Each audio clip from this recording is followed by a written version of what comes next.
entrepreneurship, Anda berbagi resiko dengan orang-orang Anda. Sehingga Anda mau terbuka. Kalau Anda tertutup, mereka tidak akan peduli dengan Anda. Bagaimana bisa peduli? Tahu juga enggak.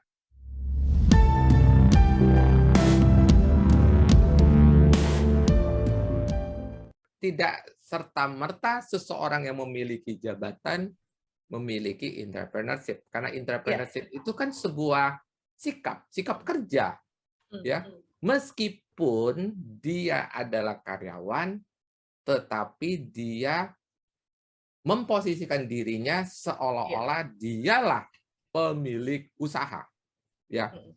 Katakan dia punya jabatan. Dia punya jabatan. Apakah seorang yang punya jabatan itu entrepreneur? Tidak, tidak ada hubungannya kadang-kadang ya. Ini sebuah organisasi kita. Lalu ada para pejabat kita yang diberi tanggung jawab. Apakah dia otomatis memiliki entrepreneurship? Belum tentu. Jawabannya belum tentu. Ya, tetapi kalau nih ya sebuah divisi, katakan divisi merchandising. Saya kasih ambil contoh karena divisi merchandising ini paling paling bagus untuk dijadikan contoh. Kalau saya seorang MD di sebuah perusahaan retail, maka saya akan berpikir sayalah si pedagangnya itu. Saya bertindak, sayalah pedagangnya. Dan saya akan memperlakukan seolah-olah ini bisnis saya. Mau untung, mau rugi, untung besar, untung kecil, sayalah penentunya. Sikap. Ya, entrepreneurship itu sikap. Meskipun saya dibayar oleh bos saya, tapi saya memperlakukan divisi saya adalah bisnis saya. Dan saya bangga kalau sales tercapai akibat ulah saya, akibat kehebatan saya mengelola ini, sales saya bagus, margin saya bagus. Apalagi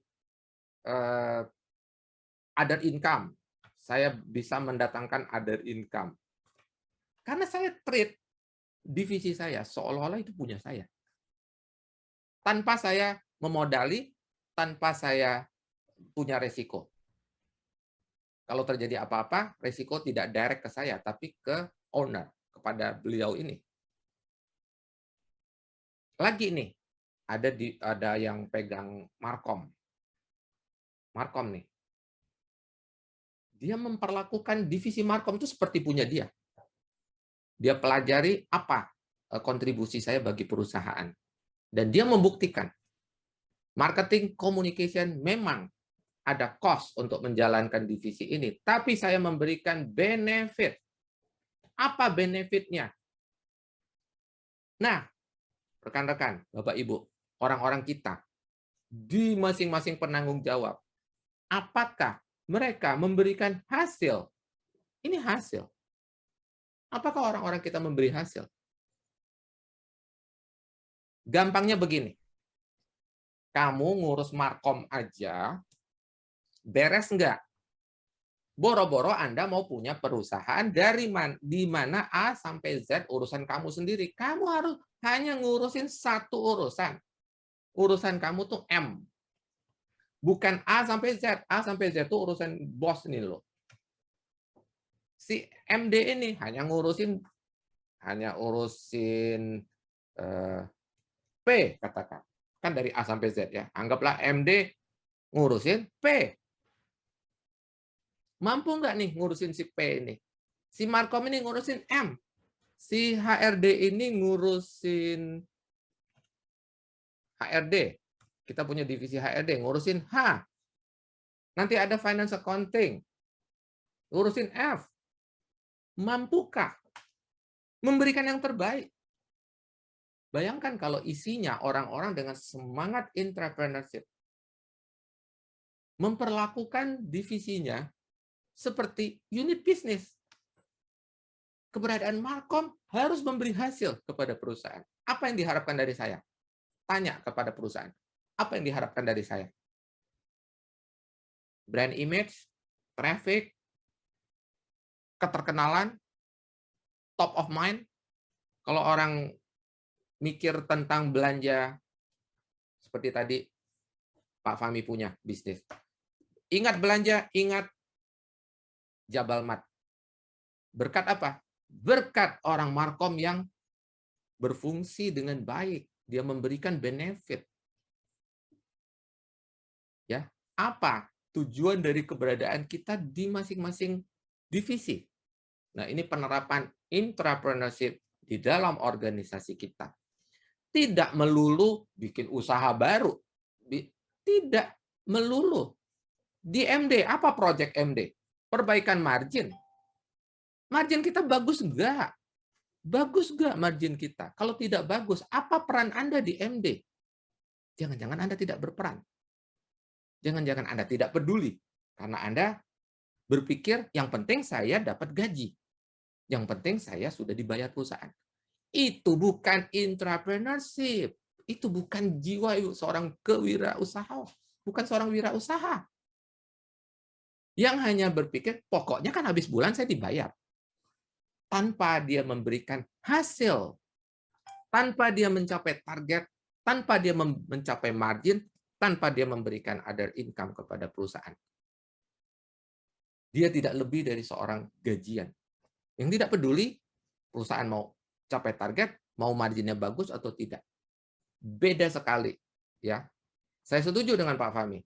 Materi hari ini penting sekali. Bagaimana Bapak Ibu membangun semangat atau jiwa intrapreneurship di dalam organisasi kita.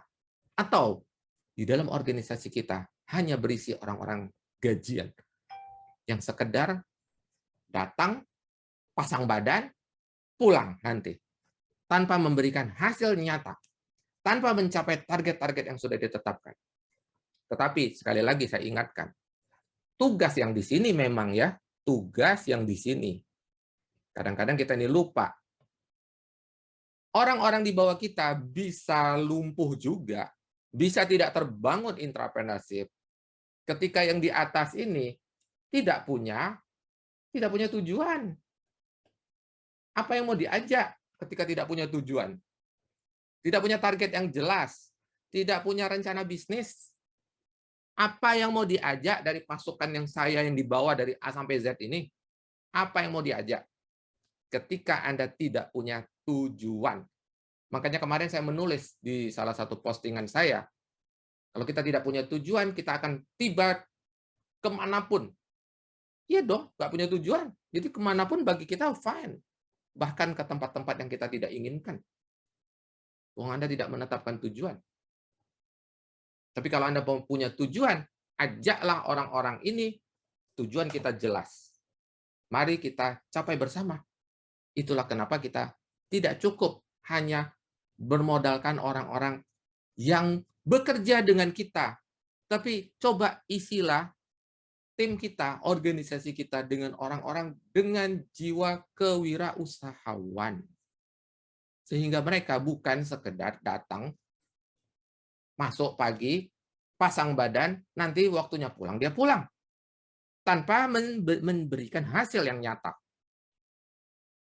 Maka Anda sebagai pengusaha akan jadi berat sekali mengelola bisnis Anda sendiri. Ya, begitu. Ada lagi kah? Dari ada pertanyaan kah? Ada tuh di chat. Ada Brian Kila ya. Selamat siang Pak Guswai. Gimana cara karyawan yang punya jiwa intrapreneurship tetapi bekerja di perusahaan yang tidak punya pandangan seperti materi yang disampaikan? Sikap dari karyawan tersebut secara bijaksana seperti apa?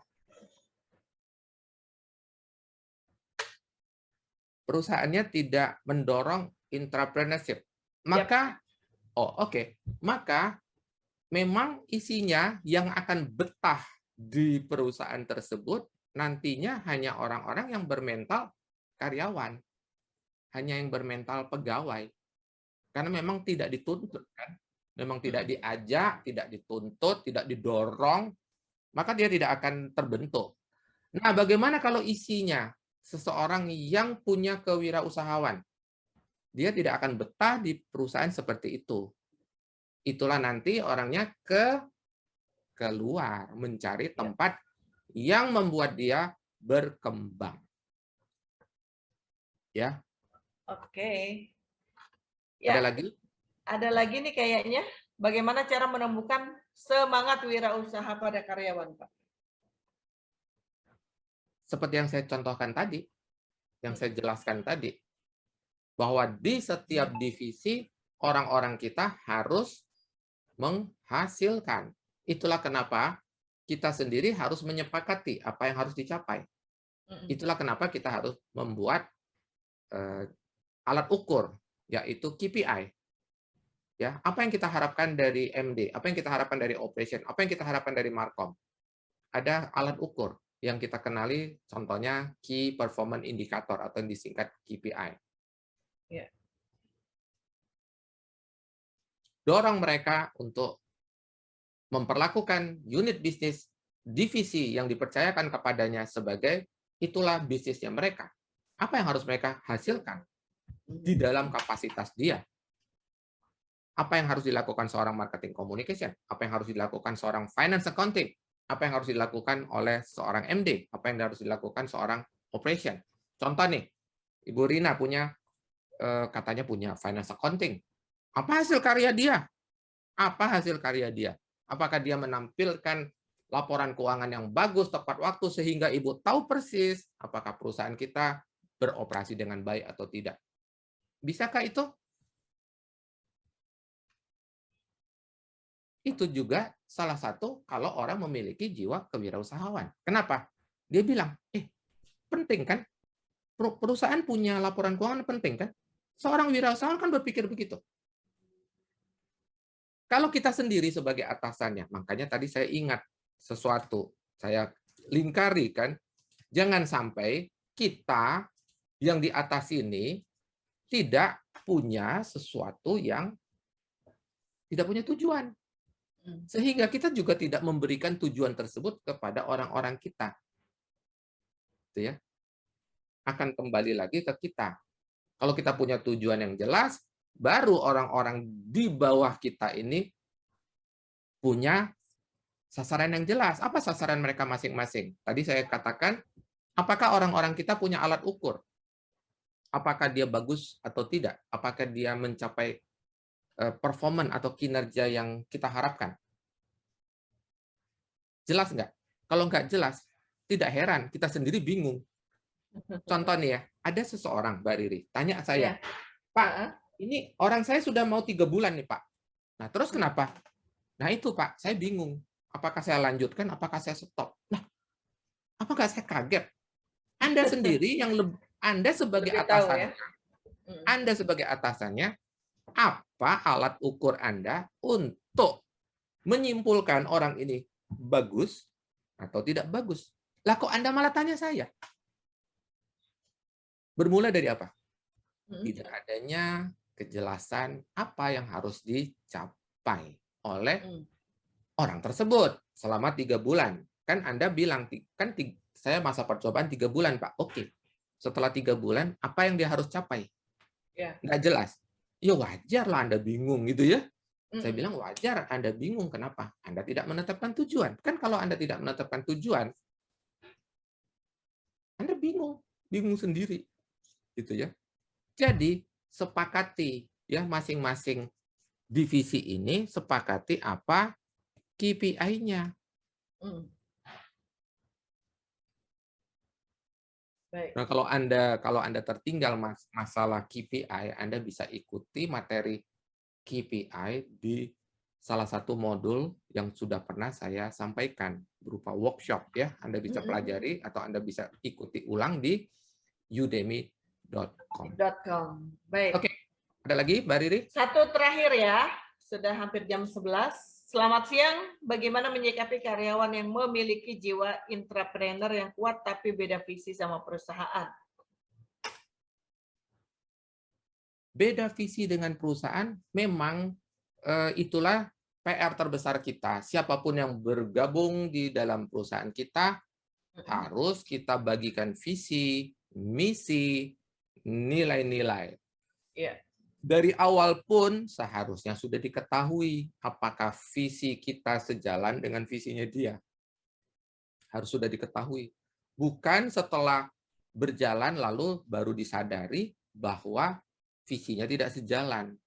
Atau bisa saja begini, Mbak Riri. Ini saya menduga-duga nih, kan tidak begitu jelas. Apakah dia melihat visinya kok nggak sejalan ya? Katakan begini, perusahaannya bilang visinya ingin menuju ke satu sasaran. Nyatanya dalam perjalanannya dia tidak melihat bahwa perusahaan sedang menuju ke sana. Gitu ya.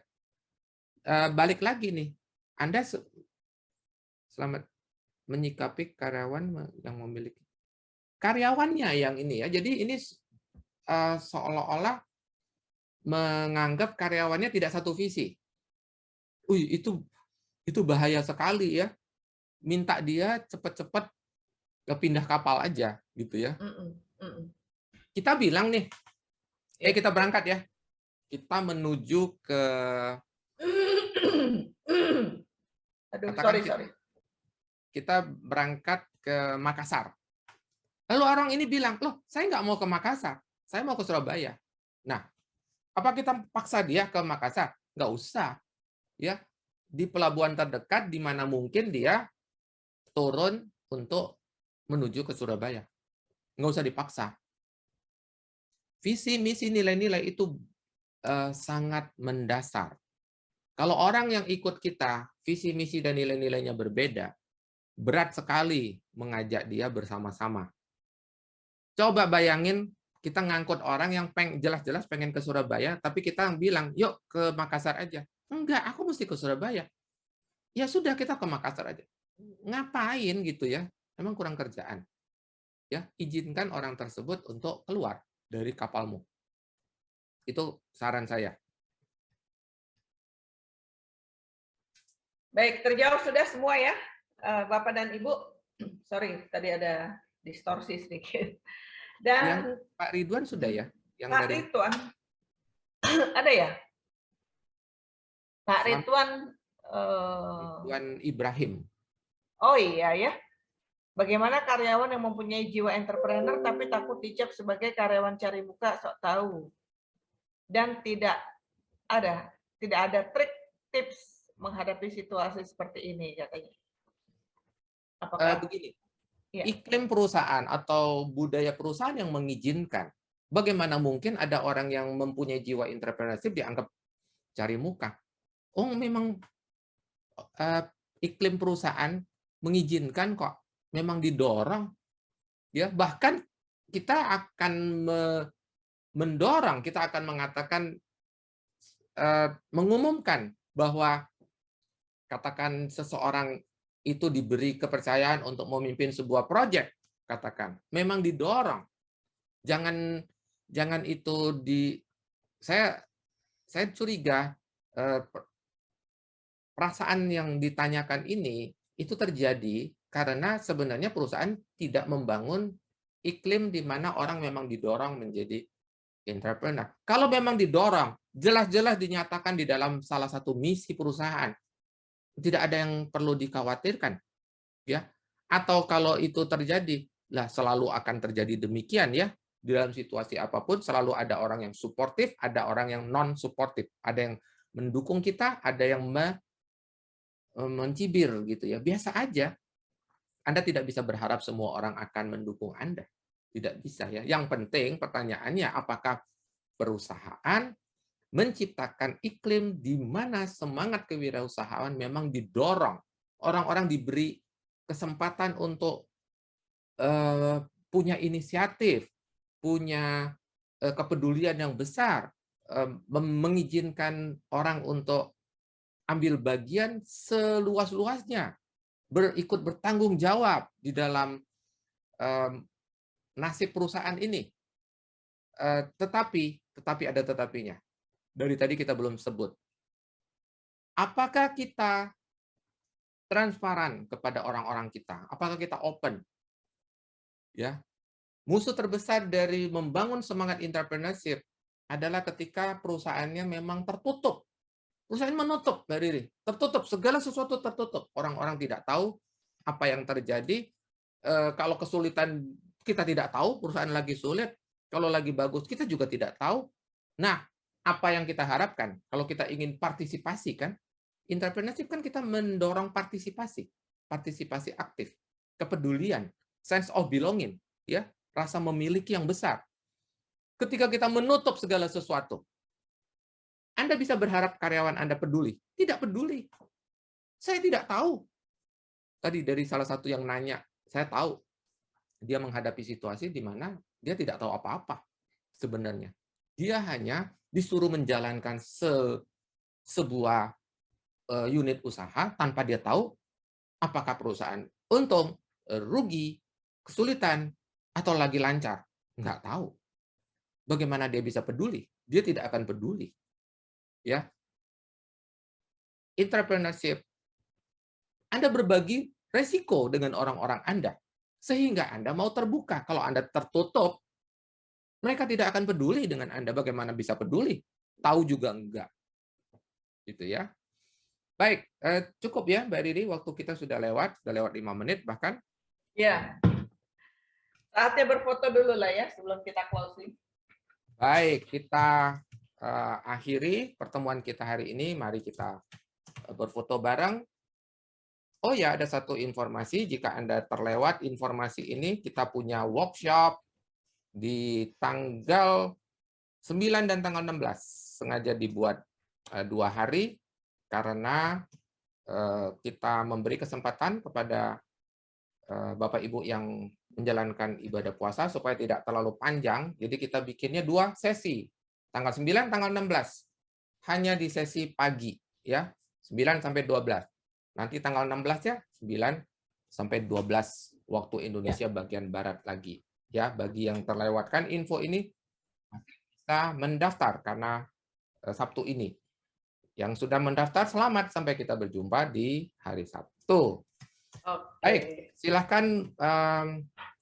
Ada teman baik kita. Pak Hendra, ada pertanyaan? Sebelum mengambil foto kita kasih kesempatan untuk memberikan pandangan tentang topik kita hari ini. Sebentar, nggak bisa buka ya. Oke, Pak. Ya, Pak. Thank you, Pak. Saya senang sih, Pak. Seperti biasa selalu topiknya menarik ya, Pak. Kalau menurut saya sih sama juga dengan teman-teman yang tadi bertanya. Dan juga memang saya setuju, Pak, bahwa semua orang kita ini harusnya punya jiwa intrapreneurship ya, Pak ya. Tadi sempat di awal poll tuh, Pak, sempat saya bingung. Apakah maksudnya Pak Guswoyo ini ada karyawan kita tuh jadi suppliernya toko kah atau gimana gitu, Pak? Itu makanya saya ragu-ragu mau jawabnya tadi, Pak. Tapi yang saya pahami di ini kan berarti sebetulnya orang-orang kita tuh harus punya konsep pemikiran bahwa bisnis ini adalah bisnis yang harus dia kembangkan juga. Sehingga ketika dia berpikir bahwa ini bisnis yang harus dia kembangkan, dia bisa berpikir seperti kita nih. Dan saya pikir menarik juga, Pak, bahwa ketika misalkan ada karyawan kita yang misalkan yang berhasil dan sebagainya untuk buka cabang, ya kita kerjasama seperti dia. Bukankah itu yang dilakukan oleh teman-teman di Alfamart ya, Pak ya? Sepertinya seperti itu. Ya. Cuman memang skalanya itu kapan dan gimana itu yang masih perlu dibicarakan kali, Pak ya. Tetapi bahwa ya harus menonjol dulu orang ini, Pak. Jadi nggak sembarang orang tiba-tiba datang utuk-utuk gitu 2 tahun kerja sama kita nggak. Dia bilang, Pak, saya mau intrapreneurship, mau buka cabang atau apa, terus tiba-tiba kita support gitu kan, Pak. Harus ada harga yang harus dia bayarkan gitu kan, Pak.